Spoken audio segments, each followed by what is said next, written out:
اولاد نہیں ہے۔ حضرت سارہ کے بعد حضرت ہاجرہ سلام اللہ علیہا سے نکاح فرمایا اور اللہ تعالیٰ نے حضرت ہاجرہ کے بطن سے ایک پیارا بیٹا عطا کیا جس کا نام اسماعیل رکھا۔ لیکن آزمائش یہ آئی، حکم یہ ہوا کہ میرے خلیل اگر مجھ سے محبت کرتے ہو تو اپنے اس بیٹے کو اور اپنی اہلیہ کو وادی غیر ذی زرع میں چھوڑ آؤ، اور اللہ کے حکم کی تعمیل کرتے ہوئے اپنی زوجہ کو اور اپنے نونہال بیٹے کو وہاں چھوڑ آئے۔ پھر 13 سال کی عمر کو جب حضرت اسماعیل پہنچے تو حضرت خلیل اللہ ملنے گئے۔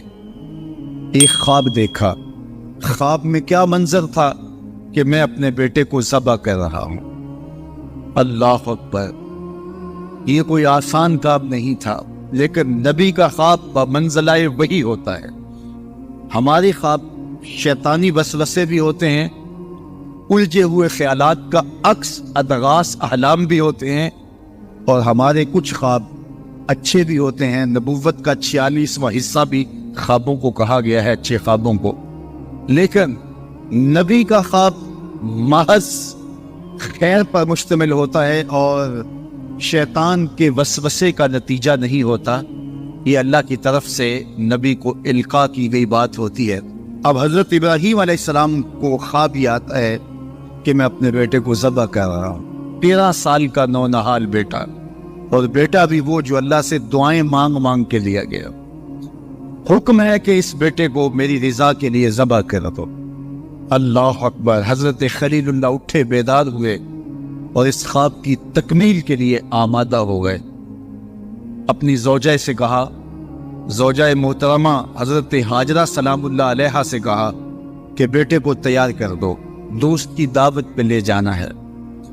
خلیل عربی میں دوست کہتے ہیں، اور اللہ نے حضرت ابراہیم کو خلیل اللہ اپنا دوست قرار دیا تھا، تو کہا دوست کے بلاوے پہ جانا ہے، دوست کی دعوت پہ جانا ہے، تو بیٹے کو تیار کر دو۔ حضرت ہاجرہ شہزادے کو تیار کر دیتی ہیں، مانگ سجاتی ہیں، تیل لگاتی ہیں، خوبصورت کپڑے پہناتی ہیں۔ بیٹا تیار ہوتا ہے اور باپ اپنے بیٹے کو لے کر کے منا کی وادی کی جانب بڑھتا ہے۔ شیطان سمجھا کہ یہ موقع کتنا نازک ہے، اور اگر یہ قربانی ہو گئی تو قیامت تک آنے والے لوگوں کے لیے یہ نمونہ ہوگی، اتنا بڑا ایثار۔ تو حضرت ابراہیم کے پاس پہنچا اور کہا، اے خلیل، اے ابراہیم، اللہ کو راضی کرنے کے اور تھوڑے موقع ہیں اور تھوڑے ذریعے ہیں، ضرور بیٹے کو ہی ذبح کر کے اللہ راضی ہوتا ہے؟ تو حضرت خلیل اللہ نے کنکر اٹھا کے اس کو مارتے ہوئے کہا، بھاگ جائے یہاں سے، میری گود میں ایک اسماعیل ہے، اگر 1000 اسماعیل بھی ہوتے رب کے حکم پہ قربان کر۔ حضرت اسماعیل کے پاس آیا، تمہارا باپ تمہیں کہاں لے کے جا رہا ہے؟ کہا دوست کی دعوت پہ، ان کے دوست نے بلایا ہے، اس دعوت پہ ہم جا رہے ہیں۔ کہا نہیں، تمہیں ذبح کرنا چاہ رہا ہے اور اس کو اللہ کا حکم سمجھ رہا ہے۔ تو آپ نے بھی پتھر اٹھا کے مارا، کہا ہٹ جا میرے راستے سے۔ اسماعیل کے بدن میں ایک جان ہے، لو میں بھی جان ہوتی، رب کے حکم پہ قربان کر دے۔ ماں کی ممتا بڑی کمزور ہوتی ہے، اولاد کے لیے اس کے جذبات بڑے حساس ہوتے ہیں۔ تو سیدہ ہاجرہ کے پاس آ پہنچا، کہا ہاجرہ، شہزادہ کدھر ہے؟ کہا کہ باپ بیٹے کو لے کر کے دوست کی دعوت پہ گیا ہے۔ کہا کہ وہ تو ذبح کرنے لے جا رہا ہے۔ کہا کوئی سوچ کے بات کر، وہ بیٹے کو ذبح کرے گا جس کو اللہ سے مانگ مانگ کے لیا، بڑھاپے کا سہارا، عصائے پیری، راتوں کے رت جگے، سسکیاں، آہیں اور دعائیں اور التجائیں اور تمنائیں اللہ کے حضور کر کر کے رب سے مانگ مانگ کے بیٹا لیا، اور اس کو اپنے ہاتھوں سے ذبح کر دے گا؟ بیٹا تو نالائق بھی ہو تو کوئی باپ اسے ذبح نہیں کرتا۔ یہ بیٹا، اس کی آنکھوں میں تو نور اور چمک اور روشنی نبوت کی نظر آ رہی ہے، بھلا باپ کیسے ذبح کرے گا؟ تو کہا وہ اسے اللہ کا حکم سمجھ رہا ہے۔ کہا اچھا؟ کہا ہاں۔ تو حضرت حاجرہ نے کہا ظالم تو کہیں شیطان تو نہیں ہے؟ میری گود میں آج ایک اسماعیل ہے، اگر رب کا حکم ہے تو 1000 اسماعیل بھی ہوتا تو قربان کر۔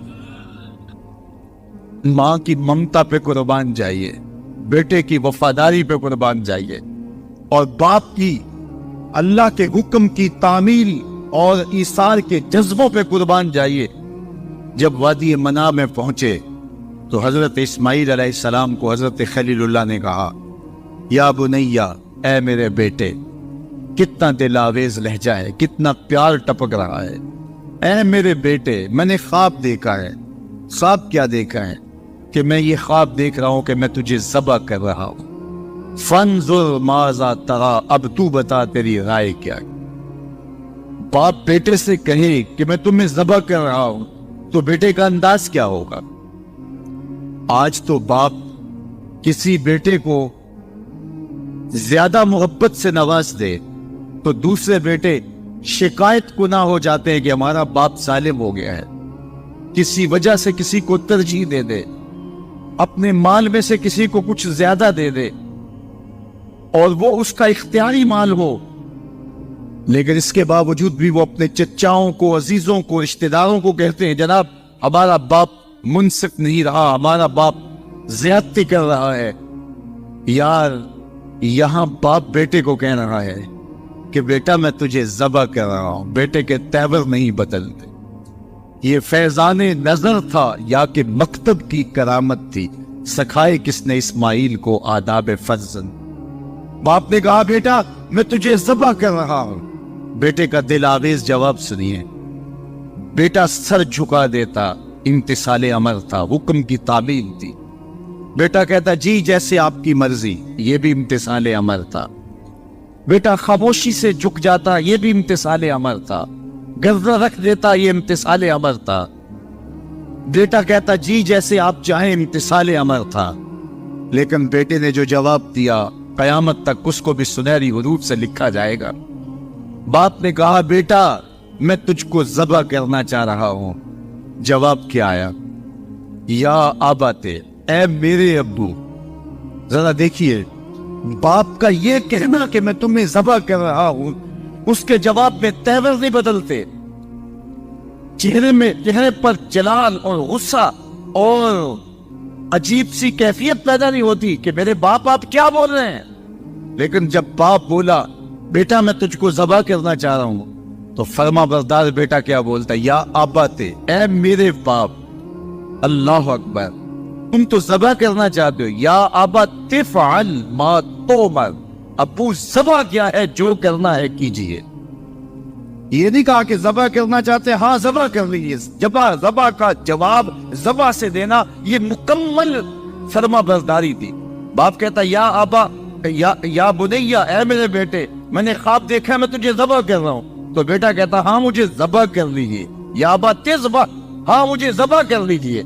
لیکن بیٹا یہ نہیں کہتا کہ ذبح کر لیجیے۔ ذبح کا جواب ذبح میں نہیں کہا، بلکہ جواب 2 قدم آگے بڑھ کے دیا۔ یا آبا تفعل ما تؤمر، ماں میں عموم ہے، ابو ذبح کیا، جو بھی کرنا ہے کیجیے۔ رہی بات میری، گردن پہ چھری چلے گی، بدن تو تڑپے گا، لیکن ستاجدونی انشاءاللہ من الصابرین، میرے رب نے چاہا تو صبر کر کے دکھاؤں گا۔ اگر رب کے حکم کی تعمیل میں نونہال بیٹے کی گردن پہ چھری رکھنے کا عزم اور اصرار کی یہ کہانی آپ رقم کرنے جا رہے ہیں تو آپ میرا منظر بھی دیکھیں گے کہ میں تڑپوں گا بھی نہیں۔ یا ابا تفعل ما تؤمر ستجدنی انشاءاللہ من الصابرین، آپ دیکھیں گے میں صبر کر کے دیکھاؤں گا۔ فلما اسلم وتلہ للجبین، قرآن بتاتا ہے جب دونوں راضی ہو گئے، کس بات پہ راضی ہو گئے؟ فلاں نمبر کی گاڑی خرید لیں، فلاں بنگلہ خرید لیں، فلاں فیکٹری خرید لیں۔ باپ اور بیٹے نے یہ طے کیا نہیں، باپ ذبح کرنے پہ راضی ہو گیا اور بیٹا ذبح ہونے پہ راضی ہو گیا۔ فلما اسلم، ایک تو ہمارا اسلام ہے، یہاں دیکھو ان کا اسلام، الاسلام گردن نہادن۔ اسلام کا معنی یہ ہے گردن رکھ دینا، اپنی مرضی چھوڑ دینا۔ فلما اسلم، جب دونوں نے گردنیں رکھ دی، دونوں نے اس جو ہے وہ یہ طے کر لیا، باپ نے ذبح کرنے کا طے کر لیا، بیٹا نے ذبح ہونے کا طے کر لیا۔ وَتَلَّهُ لِلْجَبِينِ، اور باپ نے بیٹے کو پیشانی کے بل لٹایا۔ اس پر دو قول ہیں۔ تَلَّهُ لِلْجَبِينِ، پیشانی کے بل یوں لٹایا کہ الٹا لٹایا تاکہ پیچھے سے ذبح کریں، بیٹے کا من موہنا چہرہ سامنے نہ ہو، ذبح کرنے میں رکاوٹ نہ بن جائے۔ کوئی بیٹا معمولی تو نہیں، اس کی پیشانی میں نبوت کے اجالے چمک رہے، تو بیٹے کو لٹا دیا اور الٹا لٹایا۔ طَلَّهُ لِلْجَبِينِ، پیشانی کے بل لٹایا۔ لیکن مفسرین کی ایک جماعت نے کہا نہیں، الٹا نہیں لٹایا۔ طَلَّهُ لِلْجَبِينِ کا معنی کیا ہوا؟ جس طرح ہم آپ جانور کو ذبح کرتے ہیں تو اس کی گردن کو خم دے کے پیچھے زمین پہ لگا دیتے ہیں تاکہ اس کی رگیں تن جائیں اور گردن کھل جائے اور چھری پھیرنے میں آسانی ہو اور جلدی سے جو ہے وہ رگیں کٹ جائیں۔ کہا کہ بیٹے کی ریشم جیسی نازک گردن کو موڑ کے پتھر پر پیشانی کو لگایا۔ اللہ اکبر! بیٹے کو رسیوں سے باندھا ہوا تھا اور اپنی آنکھوں پہ پٹی باندھی ہوئی تھی، اور یہ بیٹے نے کہا تھا ابو مجھے رسیوں میں جکڑ لے، شدت کی درد ہوگی، کہیں تڑپ نہ جاؤں، اور ایسا نہ ہو کہ رب کے حکم کی تعمیل میں آپ کو تاخیر نہ ہو۔ تو باپ نے اپنے ہاتھوں سے اپنے بیٹے کو جکڑا تھا، لیکن جو ہی چھری پکڑ کے باپ بیٹے کو ذبح کرنے لگا، بیٹے نے آواز دی ابا جان رک جائیے۔ کیوں بیٹا، پروگرام تبدیل ہو گیا؟ کہا نہیں، یہ میری رسیاں اتار دیجیے۔ بیٹا کیوں اتاروں، خود تو کہا تھا مجھے رسیوں سے جکڑ لو۔ ابا جان میری رسیاں اتار دیجیے، کہیں کل کا مورخ یہ نہ لکھے باپ ذبح کرنا چاہتا تھا، بیٹا ہونا نہیں چاہتا تھا، باپ نے باندھ کے کیا۔ کھول دیجیے رسیاں، نہیں تڑپوں۔ اللہ اکبر! رسیاں کھول دی جاتی ہیں۔ کائنات نے ایسا منظر کبھی دیکھا نہیں تھا، چشم فلک نے ایسا نظارہ کبھی کیا نہیں تھا۔ منا کی وادی ہے، فولاد جیسے پگھلے ہوئے پہاڑ ہیں، آسمان سے فرشتے بھی جھک جھک کے حورے علمان اور رضوان جنت بھی دیکھ رہے ہیں۔ مالک قیامت آنے والی ہے۔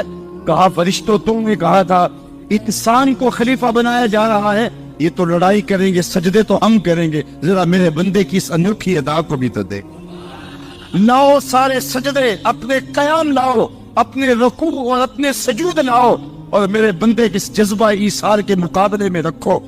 اللہ اکبر! حضرت خلیل اپنے نونہال بیٹے کو فلما اسلما وتلہ للجبین، قرآن نے منظر نگاری کی ہے کہ جب باپ بیٹا راضی ہو گئے، باپ ذبح کرنے پہ راضی ہو گیا، منا کی وادی ہے، کوئی تیسرا شخص نہیں ہے، پگھلے ہوئے پہاڑ ہیں، آسمان کا منظر ہے، ہاتھوں میں چھری پکڑی ہے، زمین تھرانے لگی، عرش کانپنے لگا، وادی پہ راشا تاری ہے، سورج سے یہ منظر نہیں دیکھا جا رہا، کارکنان قضاء و قدر کی چیخیں نکل رہی ہے، مالک یہ کیا ہونے جا رہا ہے؟ کہا ذرا میرے بندے کی ادا تو دیکھو۔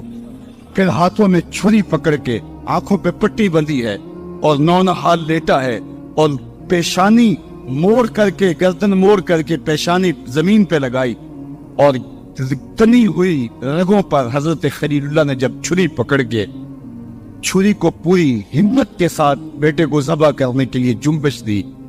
چھری تو جنبش کرتی ہے لیکن ایک بال بھی نہیں کٹتا۔ چھری کو زمین پہ مارا، زمین میں تنس جاتی ہے۔ لما تقطعی یا سکین، چھری کاٹتی کیوں نہیں؟ تیرا کام تو کاٹنا تھا۔ آواز آئی الخلیل یامرنی والجلیل ینہانی، خلیل کاٹنے کا کہتا ہے، رب جلیل کہتا ہے خبردار ایک بال بھی کاٹا۔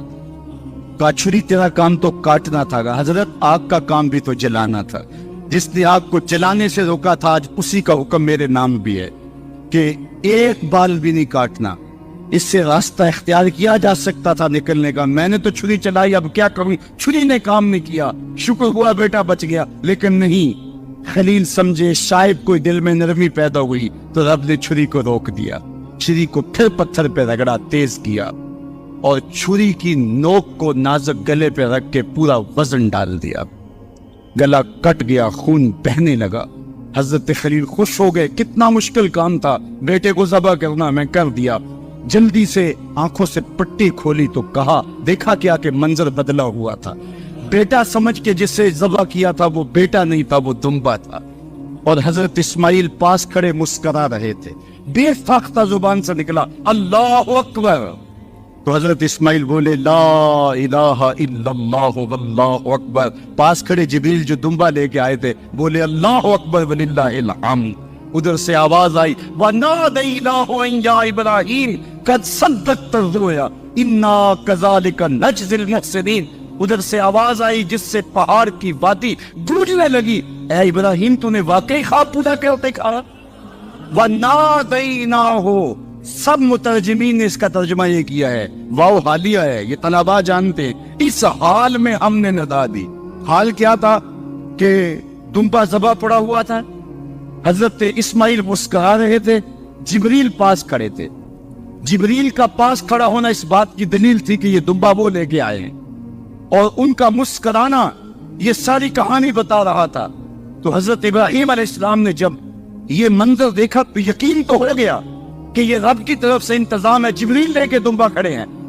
تو یہ یقین تو تھا, لیکن مزید تیقن پیدا کرنے کے لیے اللہ کی وحی اترنے لگی اور حضرت خلیل کا دل باغ باغ ہو گیا. وَنَادَيْنَاهُ, اس حال میں جب دمبا ذبح پڑا تھا, اسماعیل خوش کن مسکرا رہے تھے, خوبصورت ہنس رہے تھے, مسکرا رہے تھے, اور حضرت جبریل بھی مسکرا رہے تھے. تو اس حال میں ہم نے ندا دی. ابراہیم تو نے واقعی خواب پورا کر دکھایا. سب نے یہ ترجمہ کیا اس حال میں ہم نے ندا دی, کیونکہ واو حالیہ ہے. لیکن ٹھنڈ نہیں پڑتی تھی. ٹھنڈ تب پڑی جب کنز الایمان کھولا. تو میرے امام نے اس کا جو ترجمہ کیا آپ شش کر اٹھیں گے. سب نے کہا اس حال میں ہم ندا دی کہ اے ابراہیم تو نے واقعی خواب پورا کر دکھایا. لیکن اعلیٰ حضرت جنہوں نے قرآن کا ترجمہ ہی نہیں کیا, قرآن کی ترجمانی بھی کی ہے, انہوں نے اس کا ترجمہ کیا وَنَادَيْنَاهُ أَن يَا إِبْرَاهِيمُ. اے مخاطب اس موقع کا حال نہ پوچھ جب ہم نے ندا دی. پھر کیا معلوم ہوا کہ جب ہم نے آواز دی, یقین تو پہلے ہی پیدا ہو چکا تھا, لیکن جب وادی وحی کے اجالوں سے چمکنے لگی اور ہر سمت وحی کا نور پھیل گیا, پھر کیا حال ہوا حضرت خلیل کا. اے مخاطب پھر اس موقع کا حال نہ پوچھ جب ہم نے ندا دی. اے ابراہیم تو نے واقعی خواب پورا کر دکھائے. اِنَّا كَذَلِكَ نَجْزِي الْمُحْسِنِينَ, ہم نیکوکاروں کو یوں ہی جزا دیتے. ہم آپ کا بیٹا تو نہیں لینا تھا, بس ابراہیم تیرا امتحان پورا ہو گیا. تو نے امتحان میں 100 نمبر لے لیے, سرخرو ہو گیا, کامیاب ہو گیا. یہ تماشائے لب پام تو نہیں تھا, یہ کوئی آسان کام تو نہیں تھا. اللہ اکبر. فرمایا ہم نے اس کو پچھلوں کے لیے سنت کے طور پہ باقی رکھا. سلام علی ابراہیم, ابراہیم تیرے اوپر سلام. آج اسی منصب پہ, اسی قربان گاہ پہ 40 لاکھ حجاج کرام قربانیاں پیش کرتی. کوئی 2 قربانیاں, کوئی 5 قربانیاں, بعض 100 اونٹ پیش کر رہے ہوتے ہیں. اللہ اکبر. صدیاں گزر گئی. یہ تو صرف منا کی قربان گاہ ہے. پوری دنیا پہ پھیلے ہوئے مسلمان اس دن جانور ذبح کر رہے ہوتے ہیں. عید کے دن قریب آتے ہیں تو میں گزرتا ہوں سڑکوں, بازاروں اور گلیوں سے, ہر سمت لوگ موٹے تازے جانور لیے پہنچ رہے ہوتے ہیں, اور سڑکوں کے اوپر جانور جو ہیں وہ ٹھٹ لگے ہوئے ہوتے ہیں. تو میری زبان سے بے ساختہ یہی جملے نکلتے ہیں, سلام علی کرتا ہے. لیکن جناب ابراہیم کہتے ہیں کہ ان تماثیل کے آگے تم آسن مارے بیٹھے ہو, جو اپنا دفاع بھی نہیں کر سکتے اور اپنی ضرورت کی تکمیل بھی نہیں کر سکتے, تمہاری ضرورتوں کو کیسے پورا کریں گے؟ تو یہ میرے رب نہیں ہو سکتے. شمس و قمر کو, چاند کو, سورج کو, ستاروں کو پوچھتے ہو, اچھا یہ چاند, یہ ستارے رب ہے. تو جب ڈوب گئے تو کہا کہ جو ڈوبنے والے ہیں وہ میرے رب تو نہیں ہو سکتے. مجھے رب کی ضرورت پڑ جائے, رب ڈوبا ہوا ہو, تو مجھے تو وہ چاہیے جو ہر وقت حاضر ہوگا. تو میں تو اس رب کی پوجا نہیں کر سکتا. یہ ان کے شعور کا امتحان تھا, اور اس شعوری امتحان میں پورے نکلے. پھر اس کے بعد اگلا امتحان تھا کہ وہ اس شعور کو بیان کرنے کی طاقت بھی رکھتے ہیں کہ نہیں. پھر بت کدا ٹوٹتا ہے, نمرود کا دربار سجتا ہے, اور وہاں جو خطبہ حضرت ابراہیم نے دیا زمانے نے سنا. جب کلہاڑا اس بڑے بت کے کندھے پہ رکھ دیا اور باقی سارے بتوں کا تیا پانچا کر کے رکھ دیا, جب وہ میلے سے واپس آئے تو ابراہیم بڑی بے نیازی سے بولتے, ان کے بڑے نے کیا ہوگا, دیکھو اسلحہ تو اسی کے کندھے پر ہے. تو وہ کہنے لگے ابراہیم تو جانتا ہے یہ بولتے نہیں, اور حضرت ابراہیم یہی تو لانا چاہتے تھے. پھر جو خطبہ دیا, اُفٍّ لَكُمْ وَلِمَا تَعْبُدُونَ مِن دُونِ اللَّهِ أَفَلَا تَعْقِلُونَ, افسوس ہے تمہارے اوپر اور افسوس ہے ان پر جن کو تم اللہ کے علاوہ پوجتے ہو. افلا تعقلون، تمہاری کھوپڑی میں دماغ نہیں ہے؟ اور پھر اللہ کی توحید کا بیان فرمایا۔ پھر اس کے بعد جان کا امتحان آیا، تو پھر جلتے ہوئے شعلوں کے اندر جس طرح ہنس کے داخل ہوا پیغمبر، یہ الگ اور نرالی شان تھی۔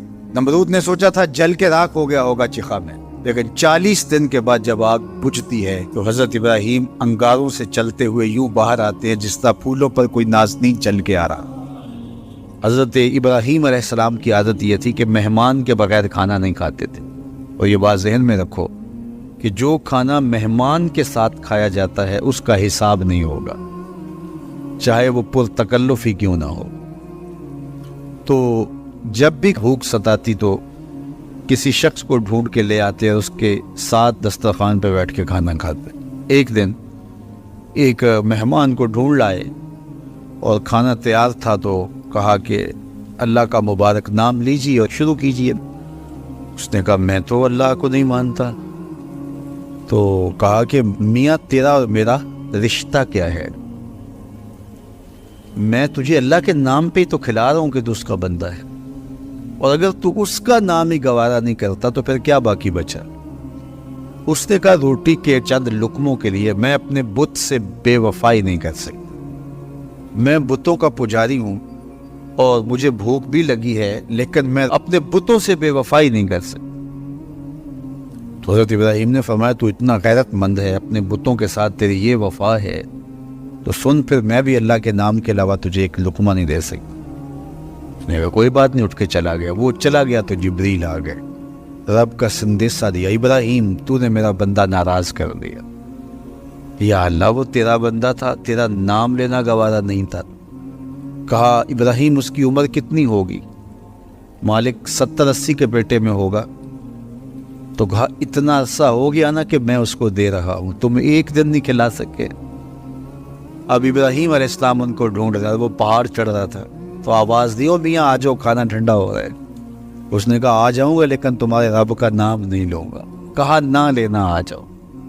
آیا، دسترخوان پہ بیٹھا، کھانا شروع ہوا تو کہنے لگا کہ پہلے تو بڑے غصے میں تھے، جلال میں تھے کہ رب کا نام نہیں لوگے تو کھانا نہیں دوں گا، ایک دم تبدیلی کیسے آ گئی؟ کہا اسی رب کا سندیسہ آیا ہے کہ مجھے بھی تو اتنا عرصہ ہوا کہ دے رہا ہوں، تم ایک دن نہیں دے سکے۔ تو اس نے کہا تیرا رب اتنا مہربان ہے تو مجھے بھی اس اپنے رب کا غلام بنا لے۔ تو جو اسے مانتا ہے اسے بھی دیتا ہے، جو نہیں مانتا تو یہ نہیں دھوکہ کھانا چاہیے کہ فلاں کے پاس رزق کتنا ہے اس لیے وہ اللہ کا مقبول ہے، فلاں تخت حکومت میں بیٹھا ہے اللہ کا مقبول ہے، یہ کوئی دلیل نہیں۔ کتنے لوگ ہیں جو اس کے منکر ہیں، اس کے وجود کے منکر ہیں، لیکن اس کے باوجود ان کو اتنا عطا کرتا ہے۔ بلکہ فرمایا اگر تمہارا مجھے لحاظ نہ ہو تو کافروں کے گھروں کی سیڑھیاں بھی سونے اور چاندی کی، چونکہ ان کو سب کچھ دنیا پہ دے دیا جائے گا، آخرت میں ان کا کوئی حصہ نہیں۔ لیکن مسلمان کہیں گے ہم تو پھر مار ہی دیے گئے، تو تمہاری دل جوئی مقصود ہے، تمہارا لحاظ ہے، ورنہ ہم ان کو اتنا دیں کہ ان کے گھروں کی سیڑھیاں بھی سونے اور چاندی کی ہوں۔ یہ فرعون جو تھا جس نے خدائی کا دعویٰ کیا، بلکہ کہا انا ربکم الاعلی، میں تمہارا بڑا رب ہوں، اور اپنی پرستش کرواتا تھا ساری زندگی، کوئی بیماری تو دور کی بات ہے اس کے سر میں درد بھی نہیں ہوا تھا۔ رزق اللہ اسے بھی دیتا ہے جس سے وہ پیار کرتا ہے، اسے بھی دیتا ہے جس سے وہ پیار نہیں کرتا۔ وہ صرف رب المومنین نہیں ہے، وہ رب العالمین ہے، صرف مومنوں کا رب نہیں ہے، وہ تمام جہانوں کا رب ہے، لیکن دین صرف اسے دیتا ہے جس سے وہ پیار کرتا ہے، جس سے وہ محبت کرتا ہے۔ یہ بات ذہن میں رکھیے گا کہ اللہ کی محبت کی دلیل یہ ہے کہ آپ کو دین دے دیا گیا۔ جو لوگ بیچارے مزدوری بھی کرتے ہیں، کام کاج بھی کرتے ہیں، ان کے لیے کتنی مشقت ہے کہ جسم کا پانی بھی خشک ہو جاتا ہے اور وہ اس کے باوجود بھی روزے سے اٹھتے ہیں۔ شوگر کے مریض ہیں، ان کے لیے 5-6 گھنٹے بھوک سے کاٹنے مشکل ہوتے ہیں، اور وہ جو ہے وہ 18-20 گھنٹے جو ہے وہ بھوک میں کاٹ رہے ہوتے ہیں، اور پھر جو ان کا حال ہوتا ہے وہ انہیں پتہ ہوتا ہے۔ اسی طرح مختلف بیماریوں اور مختلف امراض میں مبتلا لوگ، صحت مند شخص بھی اتنی شدید گرمی میں اتنی بھوک اور پیاس کاٹتا ہے، تو یہ ایک کام ہے۔ تو یہ کیوں کیا جاتا ہے؟ اس کا مقصد کیا ہے؟ وہ مقصد کوئی مخفی مقصد نہیں ہے، کوئی پوشیدہ مقصد نہیں ہے جو معلوم نہ ہو، وہ قرآن نے بیان کر دیا، اور وہ کیا ہے؟ تقویٰ۔ تو تمہیں روزہ اس لیے دیا گیا ہے تاکہ تم بھوک پیاس کاٹنے کے بعد اس نتیجے پہ پہنچو کہ تمہیں اتقاء کی دولت نصیب ہو۔ تو میں اور آپ 20 روزے گزار چکے ہیں، اب 21ویں روزے میں داخل ہو چکے ہیں۔ ہمیں ضرور اپنا جائزہ لینا چاہیے کہ کیا ہمیں مقصود کا کچھ حصہ نصیب ہوا ہے۔ اگر ہوا ہے تو ہمیں مبارک ہو، اور اگر نہیں تو ابھی موقع ہاتھ سے نہیں گیا، ابھی 10 دن ہمارے پاس باقی ہیں۔ تو بھرپور محنت کر کے، مشقت کر کے اپنے آپ کو اس منزل تک لے جانا چاہیں۔ بعض کا ایسا ہوتا ہے کہ برتن کے پیندے میں سوراخ ہوتا ہے اور آپ اوپر سے پانی ڈالتے رہتے اور نیچے سے وہ بہہ جاتا ہے، تو آپ سارا دن بھی اس کے اندر پانی ڈالتے رہیں تو اس میں جمع نہیں ہو پاتا، کیونکہ اس کا پیندہ جو ہے وہ سوراخ ہے۔ تو اگر ہم بھوک اور پیاس کاٹتے رہیں، کوئی نتیجہ نہ پیدا ہو رہا ہو، تو پھر ہمیں دیکھنا ہوگا کہ کہیں کوئی ایسا سقم تو نہیں ہے کہ جس سے ہمارا عمل جو ہے وہ پانی کی طرح بہہ رہا اور ضائع ہو رہا ہے اور اندر کچھ بھی نہیں ٹھہر رہا۔ اور روزے میں اللہ تعالیٰ ہمیں ایک موقع دیتا ہے ہم اپنے آپ پہ غور کریں۔ دیکھیے، میں اور آپ یہ کہتے ہیں کہ یہ جو اعمال بد ہیں یہ شیطان کی وجہ سے ہیں۔ شیطان ایک ایسا مکار، ایک ایسا زیرک، ایک ایسا چالاک دشمن ہے کہ جو ہمیں چاروں طرف سے حملہ آور ہو رہا ہے۔ یہ چمکھی لڑائی ہے شیطان کے ساتھ۔ اس نے کہا میں دائیں سے آؤں گا، بائیں سے آؤں گا، آگے سے آؤں گا، پیچھے سے آؤں گا، وہ کسی نہ کسی طریقے سے آتا ہے۔ اور جب شیاطین جکڑ دیے گئے، اب ہم دیکھیں کہ ہمیں جو بہکاتا تھا، ہمارے ساتھ مکر اور چالاکی کے ساتھ ہمیں راہ مستقیم سے ہٹانے کی کوشش میں لگا ہوا تھا، اب وہ تو جکڑ دیا گیا، اور ہم اس کے باوجود بھی گناہ کی زندگی میں کیوں ہیں؟ یہ میرے لیے اور آپ کے لیے ایک سوچنے کی بات ہے کہ جو چیز ہمارے بہکاوے کا سبب تھی وہ تو اب نہیں رہی، وہ تو جکڑ دی گئی، اور یہ پکی اور طے شدہ بات ہے کہ وہ واقعتاً جکڑ دیا گیا۔ اب ہم اس کے باوجود کیوں گناہوں بری زندگی بسر کرتے ہیں؟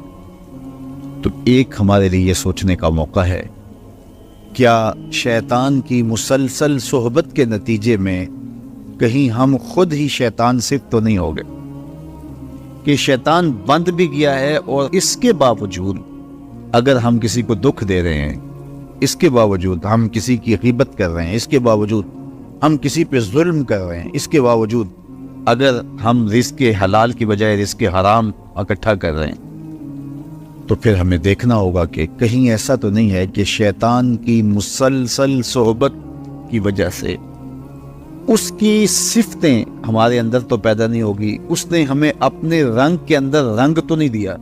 شیطان کی وجہ سے ہم اتنے شیطان وصف ہو گئے، شیطان صفت بن گئے کہ شیطان رخصت بھی ہو چکا، جکڑا بھی گیا، لیکن اپنی عادتیں، اپنے اوصاف، اپنا رنگ ہمارے اوپر چڑھا گیا۔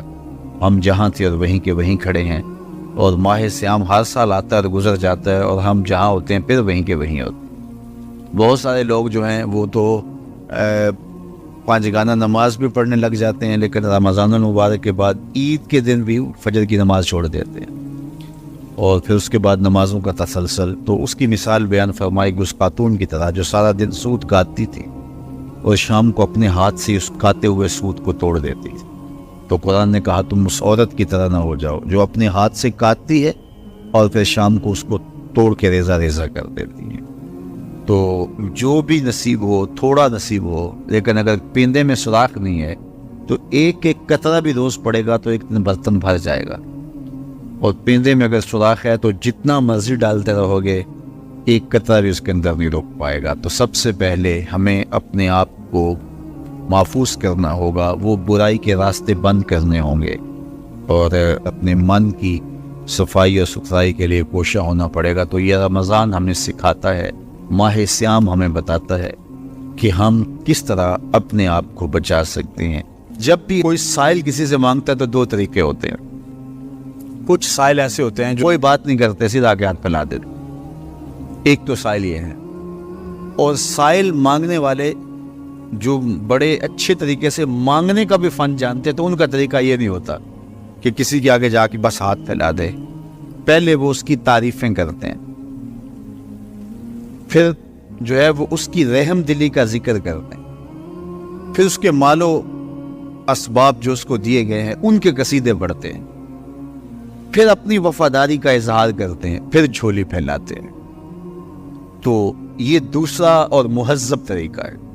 ایک تو مانگنے والا اپنی ضرورت کو یوں ہی کسی کے سامنے رکھ دے، اور ایک یہ ہے کہ مانگنے والا اپنی ضرورت کو رکھنے سے قبل جس سے مانگ رہا ہے پہلے اس کی تعریف کرے.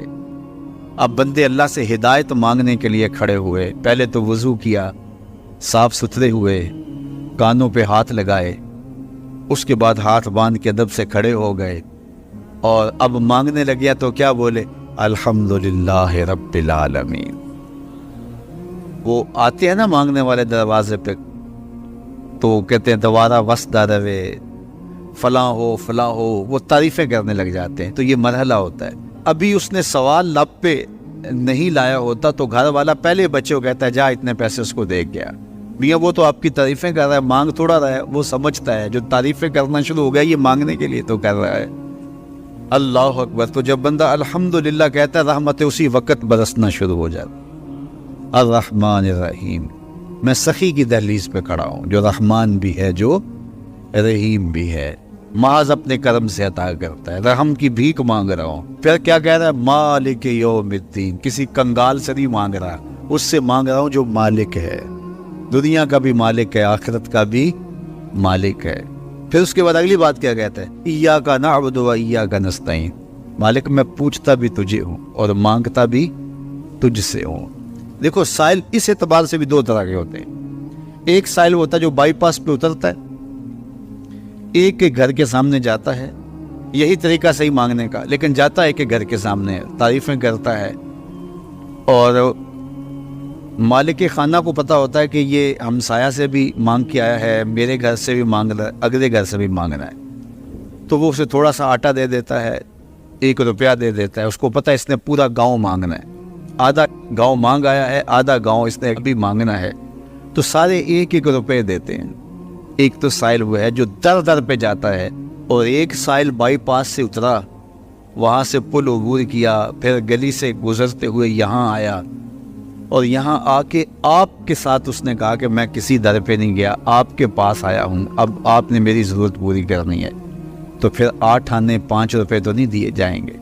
پھر تو جو میری استطاعت ہوگی، جو آپ کی استطاعت ہوگی، اس استطاعت کے مطابق دیں گے کہ یہ سارا شہر چھوڑ کے آیا ہے، یہ کسی سے نہیں مانگتا، یہ مجھ سے ہی مانگتا ہے.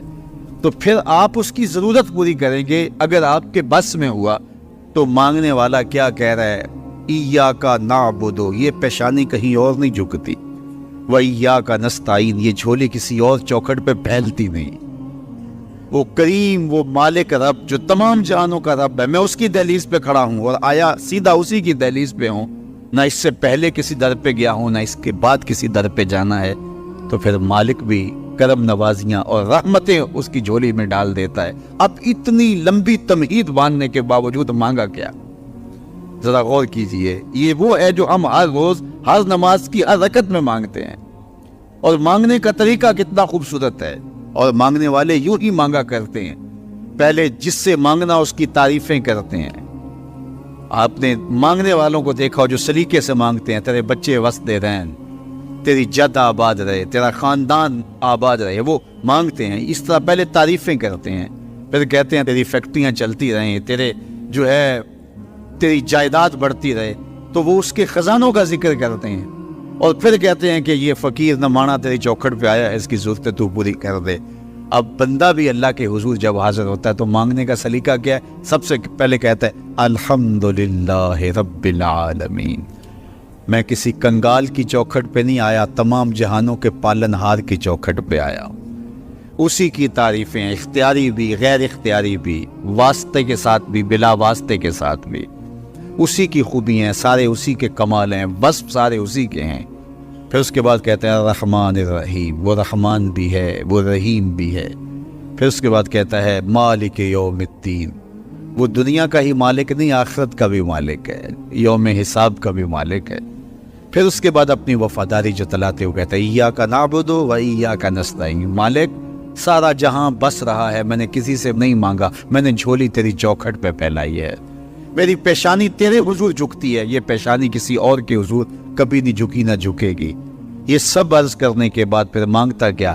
اہدنا الصراط المستقیم، مالک مجھے سیدھی راہ پہ چلا دے، میں تیرے حضور آیا ہوں، مجھے ہدایت کا نور عطا کر دے۔ انشاءاللہ یہ ہدایت کیا ہے اور ہدایت کی قسمیں کیا ہیں، اور پھر اس دعا کا جواب اللہ کی طرف سے کیا آتا ہے، اور بندے پہ کتنی کرم نوازیاں ہوتی ہیں، انشاءاللہ یہ مضمون کل ہوگا۔ اللہ مجھے آپ کو اپنی رحمتوں کے سائے میں رکھے۔ کسی شخص نے کہا کہ میں یہاں پنڈی بائی پاس پہ جانا ہے، تو میں نے کہا کہ یہاں مرکز سے باہر نکلو تو سیدھے ہاتھ ہو جانا،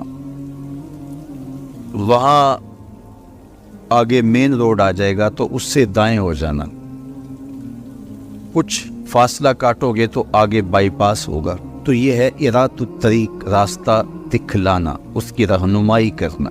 تو ہدایت کا ایک معنی یہ ہے رہنمائی، لیکن وضو کر کے قبلہ رو کھڑا ہو کے ہاتھ باندھ کے جب کوئی کہہ رہا ہے کہ اہدنا الصراط المستقیم، تو اس کا مفہوم ارات الطریق نہیں ہوگا، چونکہ وہ راہ دیکھ چکا ہے تو تبھی یہاں تک پہنچا ہے۔ اب اس کا دوسرا معنی ہوگا ایصال الی المطلوب، مطلوب تک پہنچنا۔ اور وہ کیسے ہے کہ کسی نے کہا کہ میں نے بائی پاس پہ جانا ہے اور آگے میں نے شہر کی طرف جانا ہے، تو میں نے اس کو کہا یہاں سے نکلو، دائیں ہو جاؤ، پھر جو ہے وہ پھر دائیں ہو جانا، پھر بائیں جانب کی ڈائریکشن لینا، پھر آگے چلے جانا تو شہر آ جائے گا۔ تو اس کو تھوڑا سا فرق لگ گیا، تو وہ شہر جانے کی بجائے وہ گجرانوالہ کینٹ پہنچ جائے گا۔ ارات الطریق میں بھٹکنے کے امکان موجود ہے، اور اگر کوئی راستے میں بھٹکانے والا کھڑا بھی ہو، ٹریفک پولیس کا وارڈن راستے میں کھڑا ہو اور اس نے وردی وہی پہنی ہوئی ہو، تو وہ کہے کہ نہیں تم ادھر جاؤ، تو گو میں نے راستہ دکھا دیا، لیکن وہ شخص اس شخص سے دھوکہ کھا جائے گا کہ یار یہ ٹریفک پولیس کی وردی میں ہے تو یہ تو غلط نہیں بتا رہا، تو وہ اس کو کسی اور سمت گھما کے پہنچا دے گا۔ اب راستہ اگر صرف دکھلانا ہی منزل تک پہنچنے کی ضمانت ہوتا تو لوگ راستے سے بھٹکتے نہ، کیونکہ راستے میں ایک جعلی وردی پہنے کھڑا ہے جو لوگوں کے راستے خراب کرتا ہے، اور اس نے اللہ کی حضور، اللہ کی عزت کی قسم کر کے کہا تھا لَأَقْعُدَنَّ عَلَىٰ صِرَاطِكَ الْمُسْتَقِيمِ، مالک تیری طرف جو سیدھی راہ جاتی ہے میں اس راستے پہ کھڑا ہو جاؤں گا اور تیرے بندوں کو تیرے تک نہیں پہنچنے دوں گا، دائیں بائیں بھٹکا دوں گا۔ تو ارات الطریق میں بھٹکنے کے امکان موجود ہیں۔ اور دوسرا ہے ایصال الی المطلوب، آپ نے کہا کہ میں نے شہر جانا ہے، مجھے راستہ بتاؤ، میں نے آپ کا بازو پکڑا، آپ کو ساتھ لیا اور شہر پہنچا کر کہا کہ یہ تمہاری منزل ہے، تو اس کو کہتے ہیں ایصال الی المطلوب، مقصود تک، منزل تک، مطلوب تک پہنچا دینا۔ تو اہدنا الصراط المستقیم میں بندہ اللہ سے منزل تک پہنچنے کا مطالبہ کرتا ہے، راستہ دیکھ چکا ہے لیکن پھر بھی کہتا ہے مالک میں چلوں گا تو شیطان راستے میں کھڑا ہے، میری راہ مار دے گا، تو کرم کر، دستے کرم بڑھا اور مجھے منزل تک پہنچا دے۔ اور جب وہ دستے کرم اور رحمت بھرا ہاتھ دیتا ہے تو پھر منزل تک پہنچنے میں دیر نہیں لگتی۔ از خود کوئی جتنا مرضی سفر کرے منزل نصیب نہیں ہو سکتی جب تک اس کی کرم نوازی نہ ہو۔ بہلول دانا دریائے دجلہ کے کنارے پہ گھوم رہا تھا کہ ہارون الرشید نے کہا کہ اس کو میرے تک پہنچایا جائے، تو اوپر والوں نے کمند نیچے پھینکی اور نیچے والے خدام نے اس کو پکڑ کے اس کمند میں بٹھایا اور ان اوپر والوں نے اوپر کھینچ لیا، تو 2 لمحوں کے بعد محل کی چھت پر بادشاہ کے سامنے تھا۔ تو بہلول کو ہارون الرشید نے پوچھا بہلول بتاؤ خدا تک کیسے پہنچے ہو؟ تو بہلول نے مسکرا کے کہا بادشاہ جیسے آپ تک پہنچا۔ کہا بات سمجھ نہیں آئی۔ کہا میں خود آنا چاہتا تو کئی واسطوں سے گزر کے دیوان خانے میں پہنچتا، پھر درخواست جمع کرواتا، اور پھر آپ تک کئی واسطوں سے وہ درخواست پہنچتی، پھر آپ وقت دیتے، جو وقت آپ نے دیا ہوتا، ہو سکتا آپ کے کوئی شاہی مہمان آ جائیں اور کسی ملک کا کوئی سفیر آ جائے اسی تاریخ کو، تو میری ملاقات منسوخ ہو جاتی، میں چاہتا تو مہینے سال لگ جاتے، ملاقات ہوتی نہ ہوتی، اور جب آپ نے چاہا ہے تو 2 گھڑیاں بھی نہیں لگی۔ تو کہا کہ ارات الطریق نہیں، راستہ تو دیکھا ہوا ہے، سجھائی دے رہا ہے، لیکن کہیں شیطان راستے میں ہماری راہ نہ مار دے، ہم خود تھک کے نہ بیٹھ جائیں اور راستے کی پیچیدگیاں ہمیں کہیں کسی اور سمت نہ لے جائیں، تو مالک کرم فرما، دستے کرم بڑھا اور ہمیں منزل تک پہنچا دے۔ تو جب یوں سوال کیا تو جواب کیا آیا، صراط الذین انعمت علیہم۔ تو یہ سائل کے سوال کے اندر ہی جواب ہے، فوراً اس کے لبوں پہ یہ سوال جاری کر دیا گیا جس میں جواب ہے، مالک ان لوگوں کے راستے پہ چلا جن پر تیرا انعام ہوا۔ اور اللہ کا انعام کن پر ہوا؟ انبیاء پر، صدیقین پر، شہداء پر اور صالحین پر۔ اس طبقے پر اللہ تعالیٰ کا انعام اور اس کی کرم نوازیاں نازل۔ تو کہا اگر تم میرے تک پہنچنا چاہتے ہو تو انبیاء کے راستے پہ چلو، صدیقین کی راہوں پہ چلو، صالحین اور شہداء کے راستے پہ چلو، تمہیں منزل نصیب ہو۔ یہ وہ خوش نصیب لوگ ہیں جو میرے تک پہنچے ہوئے ہیں، اور جب تم ان تک پہنچ جاؤ گے جو خدا رسیدہ ہیں تو تم بھی منزل تک پہنچ جاؤ۔ علماء کے مابین اس بات میں اختلاف ہے کہ مکہ المکرمہ افضل ہے یا مدینہ الرسول افضل ہے صلی اللہ علیہ وسلم۔ ایک علمی اختلاف ہے، بعض نے کہا مکہ افضل ہے، دلائل دیے، بڑا وزن ہے دلائل میں۔ بعض نے کہا مدینہ المنورہ افضل ہے، دلائل دیے، بڑا زور ہے دلائل۔ جو مدینہ المنورہ کی عظمت کے قائل ہیں، افضل ہونے کے قائل ہے، وہ مکہ المکرمہ کی عظمت کے منکر نہیں ہیں۔ جو مکہ المکرمہ کے افضل ہونے کے قائل ہے وہ مدینہ المنورہ کی عظمت کے منکر نہیں ہیں۔ یہ علمی اختلاف ہے، دلائل ہے دونوں جانب۔ بعض نے کہا مکہ شریف افضل، بعض نے کہا مدینہ شریف افضل۔ شیخ عبدالحق محدث دہلوی نے ایک تیسرا مسلک پیش کیا، وَأَنْتَ حِلٌّ بِهَذَا الْبَلَدِ سے روشنی لے کر کے۔ بعض نے کہا مکہ شریف افضل، بعض نے کہا مدینہ شریف افضل۔ شیخ فرمانے لگے جب حضور مکے میں تھے تو مکہ افضل تھا، جب مدینے آ گئے تو مدینہ افضل ہو گیا۔ جدھر جدھر سے وہ گزرتے گئے مجد و شرف بھی پیچھے پیچھے رہا۔ چند لمحوں کے لیے ٹھہرے تھے تم جس پیڑ کے نیچے، چند لمحوں کے لیے ٹھہرے تھے تم جس پیڑ کے نیچے، سنا ہے آج تک اس پیڑ کا سایہ مہکتا ہے۔ مکے میں تھے تو مکہ افضل تھا، مدینے میں تھے تو مدینہ افضل تھا۔ ایک بار وہ جدھر سے گزرے ہیں نصیر، ایک بار وہ جدھر سے گزرے ہیں نصیر، بار بار ادھر سے بہار گزری ہے۔ تو جو مکے میں تھے تو مکہ افضل تھا، مدینے میں آ گئے تو مدینہ افضل ہے۔ تو شرف مکان کا نہیں ہوتا، شرف مکین کا ہوتا ہے۔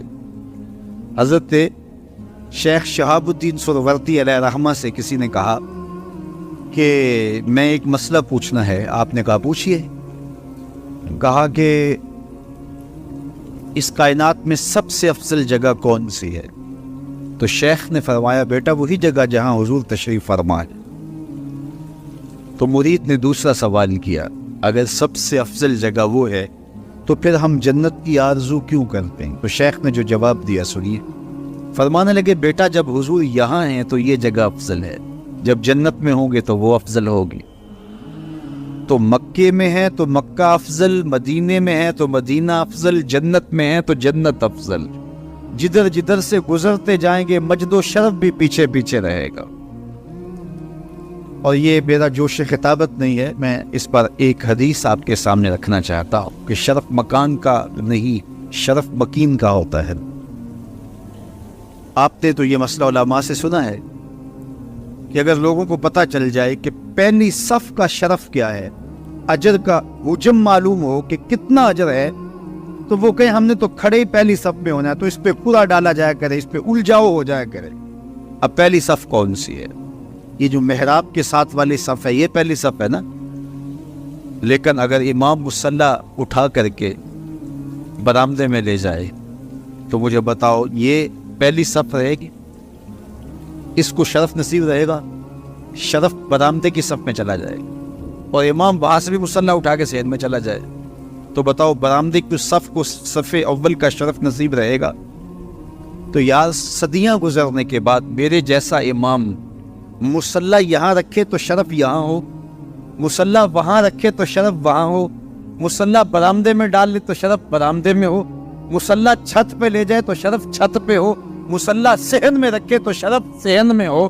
یہ تو 14 صدیاں گزرنے کے بعد میرے جیسا شخص مصلی بدل جائے تو شرف پیچھے پیچھے ہو۔ تو نبیوں کا امام مکے میں ہو تو شرف مکے کو ملے، مدینے میں ہو تو شرف مدینے کو ملے، جنت میں ہو تو شرف جنت کو ملے، جدھر جدھر سے گزرتے جائیں گے مجد و شرف بھی پیچھے پیچھے رہے گا۔ تو کہا قسم ہے مجھے اس شہر کی، یعنی شہر مکہ کی، اور شہر مکہ کی قسم کیوں کی گئی؟ کہا محبوب اس شہر میں تو جو رہتا ہے، اس شہر کی گلیوں نے تیرے قدم جو چومے ہیں، اس شہر کی ہواؤں نے تیرے سانسوں کی مہک جو